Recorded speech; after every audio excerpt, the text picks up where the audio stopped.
Hi everyone.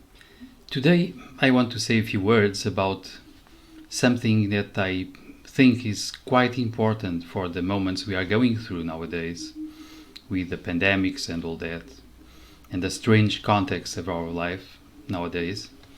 And this is about fear, courage and non-fear. Totally different stuff actually. So fear is something that we all know a lot about. It's a natural instinct, is something that we share with the animal kingdom. It's something that makes us shrink, try to escape, try to flee from places, from situations. It can paralyze us, and it can also produce in us extreme aggression. It can turn into aggression towards something that we don't like, we hate, we are afraid of. Something, someone, some animal. And fear is connected with the natural instinct of survival. So why is it that usually we shrink, we try to escape, we paralyze, or we fight with fear? Well, it's about protecting our personal survival and our body survival. Usually that's what we do. So fear concerns survival, and it can become a very strong reaction when we are really attached to our physical body and to our personal survival. And it can damage our relationships and can bring us to being quite unfair and sometimes quite fast in our conclusions, because when we are under the power of some intense primal emotion such as fear, we have a poor judgment. It is, in a way, stopping our possibilities for fairness, for distancing, for really considering things, events, to really ponder on what is happening. But many times we conclude that we want to either suppress fear or overcome fear so we can act differently. We can go for a behavior that to us feels better.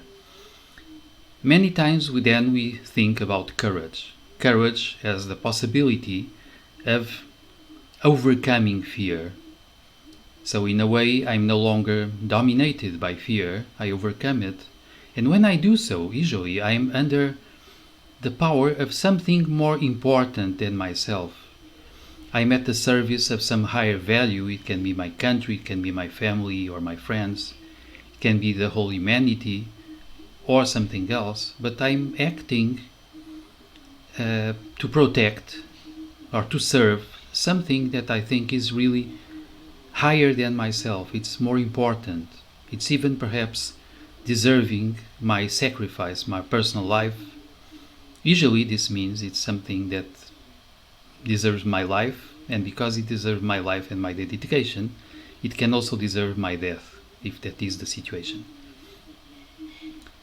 So fear is something we can overcome asserting a courageous way when there is a lot of meaning and we know that and we think it's worthwhile to really go against fear, to do something different aside from shrinking, escaping and so on. So courage is already very commendable, it's very nice, it's important, it's the stuff of heroism in some way.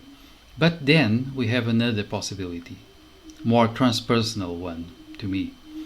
This means non-fear. This means we go into such a state of consciousness and of awareness where there is no longer any kind of fear, although there is danger. This means we act no longer because there is a value, there is a reason, there is a meaning for our sacrifice or for us to endanger ourselves, but there is like a driving force that is mostly inside of us, like love for the humankind, love for nature and so on, that is placing us in a selfless state where we are no longer acting worried about ourselves. We are acting because something bigger and higher is also moving inside of us, allowing us to move in such a selfless state that allows us to do our best in many different situations with our minds, with our bodies, and so on, without being stopped by fear of some kind, without having to spend energy fighting fear in a courageous way. We can just be in a state of selfless flow that allows us to really do our best, to achieve our peak performance in a way as human beings. So this is what I wanted to talk about today. So as you know, if you like it, please comment, watch it, share, and eventually subscribe the channel.